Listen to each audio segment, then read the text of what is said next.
اعوذ باللہ من الشیطان الرجیم بسم اللہ الرحمن الرحیم صلی اللہ علیہ یا جعفر ابن محمد الصادق علیہ السلام۔ پروگرام خورشید امامت میں آپ کے حاضر خدمت ہے اور آج شہادت حضرت امام جعفر صادق علیہ السلام کے اس عظیم موقع پر تمام مومنین اور بالخصوص ہمارے وقت کے امام حضرت بقیت اللہ عجل اللہ تعالی فرجہ الشریف کی خدمت میں عرض تسلیت و تعزیت پیش کرتے ہیں۔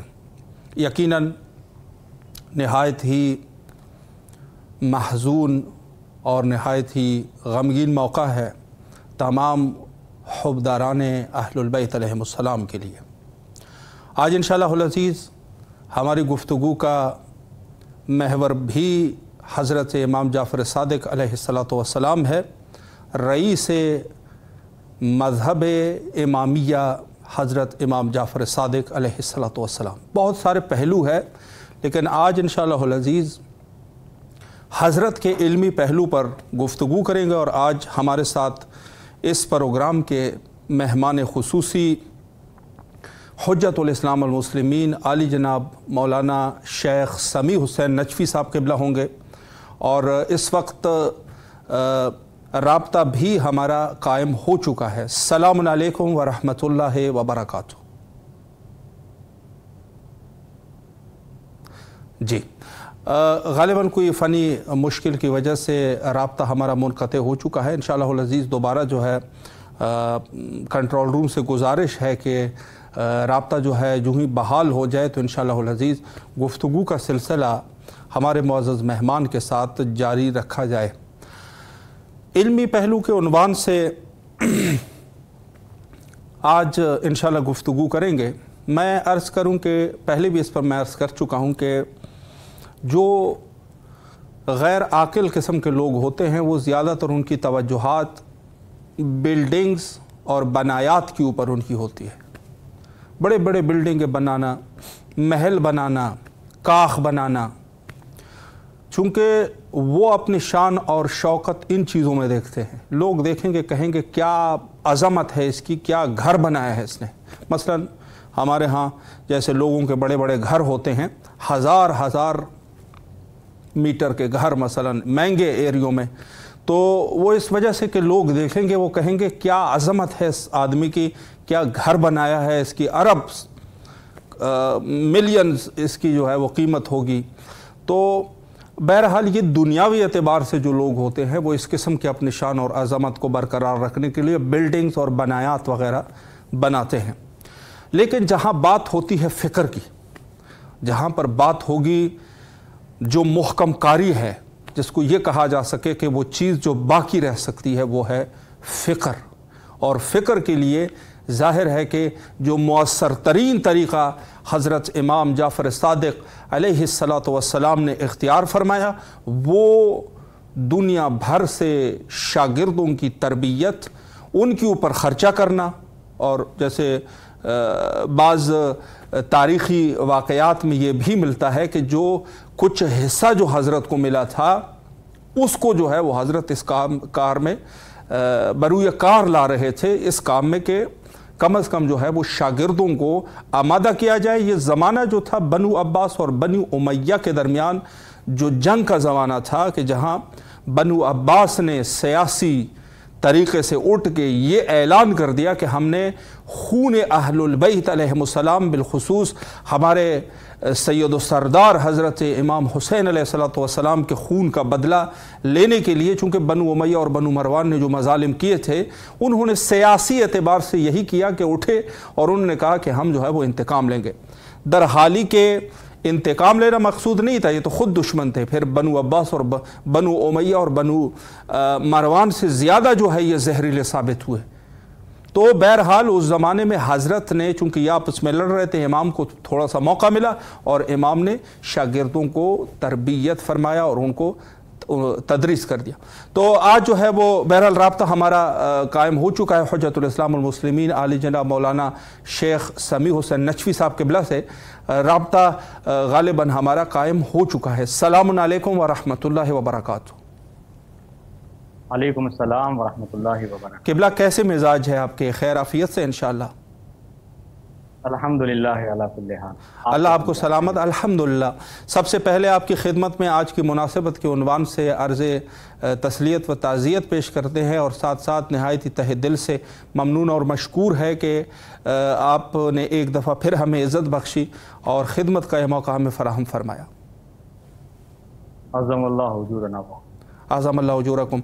قبلہ آج کی جو ہماری گفتگو ہے وہ حضرت امام جعفر صادق علیہ السلام، چونکہ شہادت کا دن ہے تو بہتر یہی ہے کہ جو سب سے مہم، ویسے تو بہت سارے موضوعات ہیں لیکن آپ بہتر جانتے ہیں کہ جو علمی پہلو ہے حضرت کا، جس پر میں بھی اپنی کم علمی میں تھوڑی بہت گفتگو کر رہا تھا مقدمتاً، تو پہلا سوال اس عنوان سے کرنا چاہوں گا علمی اعتبار سے کہ حضرت امام جعفر صادق علیہ السلام جو جس زمانے میں حضرت نے علم کو بانٹا ہے، اس پر جو ہے اگر ایک وضاحت آپ فرمائیں۔ اعوذ باللہ من الشیطان اللعین الرجیم، بسم اللہ الرحمن الرحیم، الحمد للہ والصلاة علی اہلہا واللعنۃ علی مستحقہا، اما بعد فقد قال مولانا الامام الصادق علیہ الصلاۃ والسلام، لو اوتیت شاب من شباب الشیعہ لا يتفقہ فی الدین سبحان اللہ لأوجعتہ او لأدب۔ آپ اگر سب سے پہلے تو میں اپنے ناظرین کی خدمت میں شہادت امام جعفر صادق علیہ السلام کی مناسبت سے تعزیت و تسلیت پیش کرتے ہیں، اور اس سے بڑھ کر جو وقت کے امام ہیں، جو کہ حقیقی وارث ہیں، ان کی خدمت میں تعزیت و تسلیت پیش کرتے ہیں۔ جیسا کہ آپ نے ملاحظہ فرمایا کہ آپ نے مجھ سے سوال بھی کیا کہ امام جعفر صادق علیہ السلام کی علمی شخصیت اور جس زمانے میں امام نے علم کو بانٹا ہے، جی، اس زمانے کا جو ماحول تھا اور علم کو کس طریقے سے امام نے گھر گھر پہنچایا، اس کو متعلق گفتگو کرنا ہے۔ تو یقیناً اسی مناسبت سے میں نے چھٹے امام کی ایک حدیث مبارکہ میں نے سرنامہ سخن قرار دیا، جس میں امام ارشاد فرماتے ہیں کہ لو اوتی تو شاب من شباب الشیعہ جی لا يتفقہ فی، کہ اگر میرے پاس، حالانکہ اس حدیث کو پانچویں امام کے ذریعے سے بھی نقل کیا گیا ہے اور چھٹے امام کے ذریعے سے بھی نقل کیا گیا ہے، صحیح، ایسا نہ ہو کہ کوئی اگر دیکھے کہ پانچویں امام کے حوالے سے ہے تو آپ نے جو چھٹے امام کے حوالے سے بیان کیا، نہیں، اگر آپ روایتوں کو اٹھا کر دیکھیں تو پانچویں امام سے بھی یہ حدیث ملتی ہے اور چھٹے امام سے بھی یہ حدیث ملتی ہے۔ تو امام فرماتے ہیں اس حدیث میں کہ لو اوتی تو شاب من شباب الشیعہ، اگر میرے پاس شیعوں میں سے کسی ایسے جوان کو لایا جائے کہ لا یتفقہ فی الدین، کہ جو دین الہی میں تفقہ نہیں کرتا، غور و فکر نہیں کرتا، یا یوں کہہ لیجئے کہ جو علم کو حاصل نہیں کرتا، تو امام فرماتے ہیں لأوجعتہ، اور بعض حدیثوں میں ہے لأدبتہ۔ حالانکہ اگر آپ دیکھیں تو اس طرز کی روایتیں عام طور سے امام معصومین علیہ السلام کی نہیں ملتی ہیں، کہ جس میں امام کسی کو مارنے کی بات کریں، کسی کو تکلیف پہنچانے کی بات کریں، کسی کو ادب سکھانے کی بات کریں، اس طرح کی باتیں عام طور سے امام علیہ السلام کے حدیثوں میں نہیں ملتی ہیں۔ لیکن آپ اسی سے اندازہ لگائیے کہ ائمہ معصومین کی نظر میں علم کی کتنی زیادہ اہمیت ہے کہ امام علیہ السلام ارشاد فرماتے ہیں کہ اگر میرے پاس کوئی ایسا جوان آئے شیعوں میں سے کہ جو پڑھتا نہ ہو، جو جاہل ہو، پڑھائی لکھائی نہ کرتا ہو، امام فرماتے ہیں لأوجعتہ، وجہ کہتے ہیں عربی میں درد کو، میں اسے درد پہنچاؤں گا۔ اللہ اکبر، اللہ اکبر، بے شک۔ امام کی نظر میں آپ علم کی اہمیت کا اندازہ لگائیے کہ امام فرماتے ہیں کہ اگر کوئی ایسا شیعہ جوان میرے پاس آ جائے کہ جو علم حاصل نہیں کرتا، اپنے آپ کو علم میں مشغول نہیں رکھتا، تو امام فرماتے ہیں ایک حدیث میں ہے لأوجعتہ، میں اسے تکلیف دوں گا، میں اسے وجہ درد پہنچاؤں گا، اور بعض حدیث میں لأدبتہ، میں اسے ادب کروں گا، میں اس کو تنبیہ کروں گا۔ جی، تو آپ اس سے اندازہ لگائیے کہ ائمہ معصومین علیہ السلام کی نظر میں، خاص کر امام جعفر صادق علیہ السلام کی نظر میں علم کی کتنی زیادہ اہمیت ہے، اس حدیث سے ہمیں یہ معلوم چلتا ہے۔ اس طریقے سے آپ ایک اور بات کی اس کی طرف توجہ دینا بہت ضروری ہے، کیونکہ ہم آج گفتگو کر رہے ہیں امام صادق علیہ السلام کی علمی شخصیت، تو آپ ملاحظہ فرمائیں، دیکھیں یوں تو ائمہ معصومین علیہ السلام جتنے تھے سب کے اندر خداوند عالم نے کمال حد اعلیٰ درجے پر رکھا تھا، جو بھی کمال، جو بھی صفات کمال ہیں وہ ائمہ معصومین علیہ السلام کی ذات میں موجود ہیں، یعنی کوئی ایسی صفت نہیں ہے کہ جو کمال ہو اور ائمہ معصومین علیہ السلام کے اندر نہ پائی جاتی۔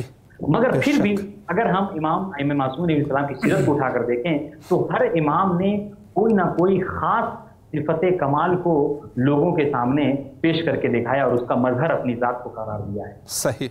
میں اپنے ناظرین کے لیے بات کو مثال سے واضح کروں. دیکھیں ہمارے جتنے ائمہ معصومین علیہ السلام تھے سب کے سب وہ تھے کہ جن سے اللہ تعالیٰ راضی تھا, صحیح, جو کہ اللہ تعالیٰ سے خود بھی راضی تھے. لیکن ہم ائمہ معصومین علیہ السلام کے فہرست میں رضا فقط آٹھویں امام کی ذات کو کہتے ہیں. جی بے شک. ہمارے جتنے بھی ائمہ معصومین تھے سب کے سب سخی تھے, سب کے سب غریبوں, مسکینوں اور بیواؤں کا خیال رکھنے والے تھے, سب راہ خدا میں خرچ کرنے والے تھے. لیکن کریم ہم فقط امام حسن علیہ السلام. سبحان اللہ. اگر آپ معصومین علیہ السلام کی فہرست کو اٹھا کر دیکھیے تو جتنے ائمہ معصومین تھے سب کے سب بہترین عبادت خدا کرنے والے تھے, بہترین عباد ارض تھے. ان سے بڑا اپنے زمانے میں کوئی عبادت کرنے والا موجود نہیں تھا. لیکن جہاں سید الساجدین کی بات آتی ہے, زین العابدین کی بات آتی ہے, تو ہمارے آپ کے چوتھے امام تھے. سبحان اللہ.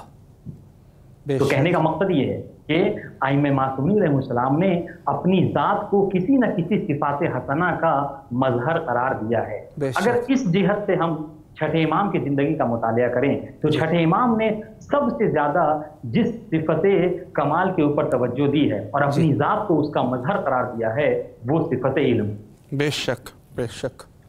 یعنی امام علیہ السلام نے اپنی زندگی کے ایک طولانی مدت کو علم و تعلیم میں, تعلیم و تعلم میں امام نے گزارا ہے. اور امام علیہ السلام کی علمی شخصیت کا اندازہ آپ اس بات سے لگائیے, اللہ اکبر, اس بات سے لگائیے کہ ایک شخص راوی ہے وہ یہ بیان کرتا ہے کہ میں نے مسجد کوفہ میں 900 علماء کو دیکھا. سنیے گا, اللہ اکبر. مسجد کوفہ میں نے 900 علماء کو دیکھا کہ جو سب کے سب اساتذہ تھے, یعنی استاد تھے. اللہ اکبر. سوچیے اگر کہیں پر 5-10 علماء جمع ہو جاتے ہیں تو کہتے ہیں کہ بہت سارے علماء جمع ہو گئے. وہ شخص کہتا ہے کہ میں نے مسجد کوفہ میں 900 اساتذہ کو دیکھا, 900 علماء کو دیکھا کہ جو سب کے سب کسی نہ کسی فن میں ماہر تھے, استاد تھے, اور سب کے اندر ایک چیز کامن تھی کہ سب کے سب جعفر ابن محمد کے شاگرد. سبحان اللہ, واہ سبحان اللہ, کیا بات ہے, ماشاءاللہ. سب کے سب جعفر ابن محمد کے شاگرد, 900 علماء. اس کے علاوہ دیکھیے آپ سیرت امام میں جیسا کہ آپ نے بھی بیان فرمایا کہ امام علیہ السلام نے زیادہ تر توجہ جو ہے کہ شاگردوں کی پرورش پر دی, چاہے وہ اپنے ہوں غیر ہوں, بلا امتیاز امام علیہ السلام نے علم کو پھیلایا ہے. اس کے حوالے سے ملتا ہے کہ امام علیہ السلام کے دسترخوان علم, سنیے گا, امام علیہ السلام کے دسترخوان علم سے جن لوگوں نے فائدہ اٹھایا ان کی تعداد کم از کم 4000 ضرور تاریخ میں ہے. اللہ اکبر. بیک وقت 4000 شاگرد امام علیہ السلام کے موجود تھے جن کو امام علیہ السلام علم سے سیراب کر رہے تھے. اور اللہ اکبر, آپ امام کے علمی مقام کا اندازہ اس بات سے لگائیے کہ اگر کوئی 2 سال فقط 2 سال امام کے دسترخوان علم پر بیٹھ جائے تو وہ دوسرے مذہب کا امام ٹھہرتا ہے. اللہ اکبر, اللہ اکبر, کیا بات ہے. بے شک. یہی تو وجہ ہے کہ ایک مذہب کے امام ابو حنیفہ کہے جاتے ہیں. انہوں نے کیا بیان فرمایا, ان کا فرمان کہتے ہیں کہ لولا سنتان لہلک النعمان, کہ اگر 2 سال نہ ہوتے تو میں ہلاک ہو گیا. بے شک بے شک, کیا بات ہے. بالکل. آپ اندازہ لگائیے کہ امام علیہ السلام کس طریقے سے اپنے شاگردوں کی پرورش کیا کرتے تھے, کس طریقے سے لوگوں کے اندر شمع علم کو روشن کیا کرتے تھے. اب آپ دیکھیں کہ جن کے شاگردوں کا عالم یہ ہے کہ وہ 2 سال میں ایک مذہب کے امام کہے جاتے ہیں اور آج تک کہے جاتے ہیں, خود اس امام کے علم کا کیا مقام ہوگا. بے شک, یہ سوچنے کا مقام. تو امام علیہ السلام نے اپنی زندگی میں آپ دیکھیں کہ علم کی طرف بہت زیادہ توجہ دی. اور ایسا نہیں ہے کہ فقط امام علیہ السلام علم پر توجہ دیتے تھے اور شاگردوں کی تربیت کیا کرتے تھے اور انہیں علم سے مالا مال کیا کرتے تھے, نہیں, بلکہ روایتوں کا اگر مطالعہ کیا جائے تو امام علیہ السلام اپنے شیعوں میں ایسے لوگوں کو دیکھنا بھی پسند کرتے تھے اور ان سے محبت کیا کرتے تھے کہ جو علم حاصل کیا کرتے. بے شک. چنانچہ امام علیہ السلام اپنے صحابی کو مخاطب کر کے کہتے ہیں کہ ہشام بن حکم, میں پسند کرتا ہوں کہ میرے شیعوں میں ہشام بن حکم جیسا شخص موجود. اللہ اکبر. اور یہ ہشام بن حکم کون ہے؟ یہ ہشام بن حکم جن کے متعلق ملتا ہے کہ یہ بہت جوان تھے, یعنی ینگ تھے, آج کے زمانے میں کہہ لیجیے کہ بالکل ینگ تھے. اور اصحاب امام صادق علیہ السلام میں ان کا ایک بلند مقام تھا.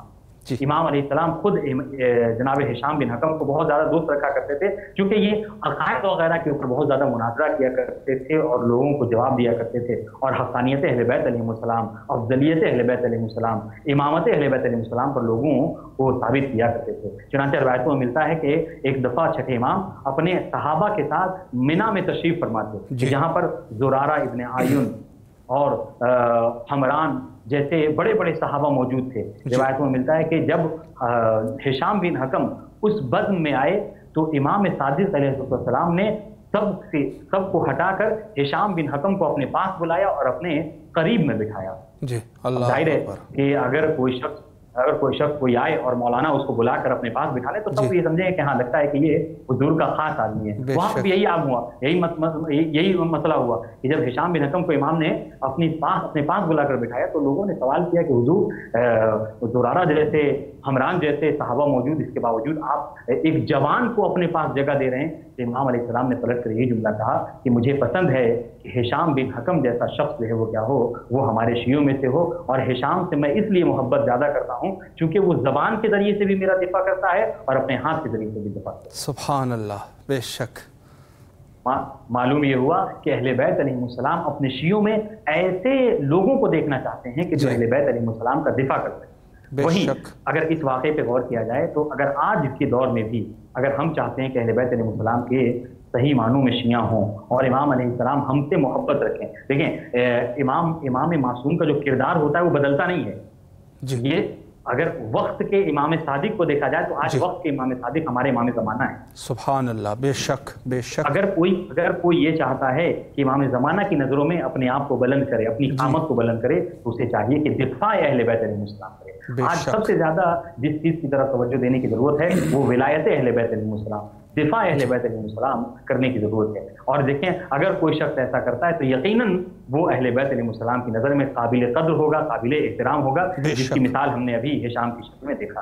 اس طریقے سے امام کی محبت, امام کے علم کی علمی محبت کا اندازہ اب اس بات سے لگائیے کہ چھٹے امام ہی کی ایک حدیث ہے جس میں امام جو ہے پوری کائنات کی, پوری دنیا کے لوگوں کو 3 حصوں میں تقسیم کرتے ہیں. اور امام فرماتے ہیں کہ الناس ثلاثۃ. سنیے گا, اور اس حدیث سے انشاءاللہ کہ ہمارے پر یہ بھی واضح ہو جائے گا کہ ہمیں کیا کرنا چاہیے. بے شک ایز اے شیعہ آج کے دور میں ہم کیا کریں. امام فرماتے ہیں الناس ثلاثۃ, لوگ 3 طرح سے. صحیح.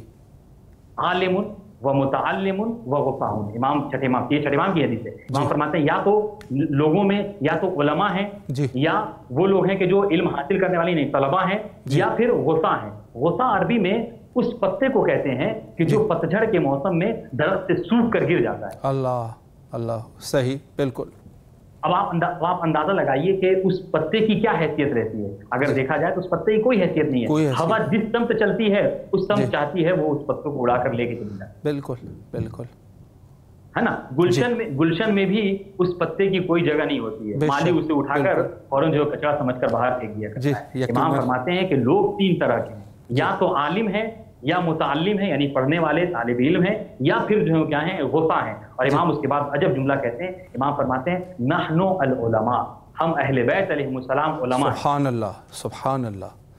وشیعتنا المتعلمون, اور ہمارے جو شیعہ ہیں وہ ہمارے شاگرد ہیں, ہمارے طلباء ہیں. بالکل. اور اس کے بعد تیسری کیٹیگری امام فرماتے ہیں وسائر الناس غثاء, اور باقی جتنے لوگ ہیں وہ سب کے سب وہی پتجھڑ میں درخت سے جھڑ جانے والے پتے جیسے کہ ہوا جس طرف چلتی ہے انہیں اڑا کر لے کے چلی جاتی ہے. بے شک بے شک.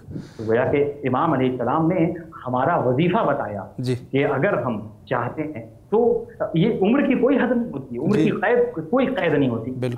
جس عمر میں بھی ہے معارف اہل بیت علیہ السلام کو چاہیے کہ حاصل کرے اور اسے لوگوں تک پہنچائے. اس لیے کہ یہی وہ ذریعہ ہے کہ جس ذریعے سے ہم دنیا میں بھی کامیاب ہو سکتے ہیں, آخرت میں بھی کامیاب ہو سکتے ہیں. امام نے دیکھیں اور کوئی کیٹیگری نہیں بتائی, یا تو عالم ہے اور عالم اہل بیت علیہ السلام, بے شک, یا پھر طلباء ہیں جو ہم اہل بیت کو, ہم شیعوں کو امام نے فرمایا کہ شیعتنا المتعلمون, ہمارے شیعہ متعلمون ہیں, یعنی ہمارے شیعہ وہ ہیں کہ جو ہمارے علم کو سیکھتے ہیں اور دوسروں تک پہنچاتے ہیں. اس کے بعد سارے کے سارے جتنے لوگ ہیں وہ سب کے سب ہوتا ہے. تو ہم نے دیکھا, دیکھیے یہ تو امام صادق علیہ السلام کی ذات ہے. اگر اس کے علاوہ میں نے آپ نے پیش کیا کہ امام زمانہ کے متعلق ہو یا آپ پیچھے چلے جائیے رسول اسلام کے متعلق, ہم نے دیکھا کہ ایسا نہیں کہ فقط اہل بیت علیہ السلام میں امام صادق نے ہی علم کے اوپر زور دیا. نہیں, اگر آپ توجہ فرمائیں تو حتیٰ رسول اسلام کی ذات ملاحظہ فرمائیے کہ رسول اسلام کے متعلق ملتا ہے کہ اپنی عمر کے آخری لمحات میں پیغمبر اسلام آئے مسجد میں لوگوں کا سہارا لیے ہوئے، چل نہیں سکتے تھے، سہارا لیے ہوئے، عصا کا سہارا لیے ہوئے مسجد میں تشریف لائے تھے. تو رسول اسلام نے کیا دیکھا کہ لوگ مسجد نبوی میں دو حصوں میں بٹے ہوئے ہیں. بعض لوگ ہیں وہ کہ جو بیٹھ کر عبادتوں کو انجام دے رہے ہیں، اور بعض گروہ وہ ہے کہ جو بیٹھ کر علمی بحث و مباحثہ کر رہے ہیں. تو رسول اسلام جب یہ منظر دیکھا تو پیغمبر اسلام نے فرمایا کہ میرا نفس اس بات پر خوش ہوگا کہ میں ایسے لوگوں میں بیٹھوں کہ جو علمی بحث و مباحثہ کر رہے ہیں. سبحان اللہ، سبحان اللہ. بے شک بے شک. 2 منٹ کا ٹائم ہے قبلہ. جی یعنی اہل بیت علیہ السلام علم کو دوست رکھا کرتے تھے اور شمع علم کو لوگوں کے درمیان جو ہے پھیلایا کرتے تھے. لہٰذا ہمیں کوشش کرنی چاہیے کہ ہم جو ہے وہ علم کے اوپر توجہ دیں. اور آپ دیکھیں کہ امام علیہ السلام باقاعدہ طور پر یہ توجہ امام علیہ السلام یہ چاہا کرتے تھے کہ لوگ ان سے سوال کریں، کیونکہ بہرحال چھٹے امام کی شہادت کا روز ہے. چھٹے امام ہی کے مطابق 2 منٹ میں بس ایک چھوٹا سا واقعہ سنا کرو. ایک شخص ہے اور ایسا نہیں ہے، امام علیہ السلام باقاعدہ لوگوں کو یہ موقع فراہم کیا کرتے تھے کہ لوگ ہم سے سوال کریں، پوچھیں. چنانچہ روایتوں میں ملتا ہے کہ امام علیہ السلام ایک دفعہ کسی راستے سے گزر رہے تھے، ایک شخص آنے کے بعد عصمت امام کے متعلق سوچیے، عصمت امام کے متعلق سوال کرنے لگا کہ حضور امام اللہ تعالیٰ نے جو آپ کو مقام عصمت پر فائز کیا ہے، یہ بتائیں یہ مقام عصمت آیا آپ کے لیے اجباری ہے یا اختیاری ہے؟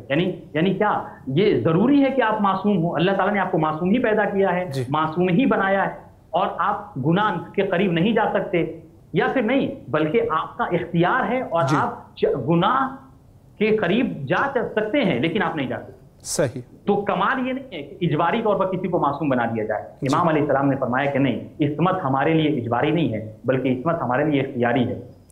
اس شخص نے کہا کہ مسئلہ کیسے؟ وہیں امام چونکہ راستے سے گزر رہے تھے، امام ایک مقام پر کوڑا پھینکا ہوا تھا.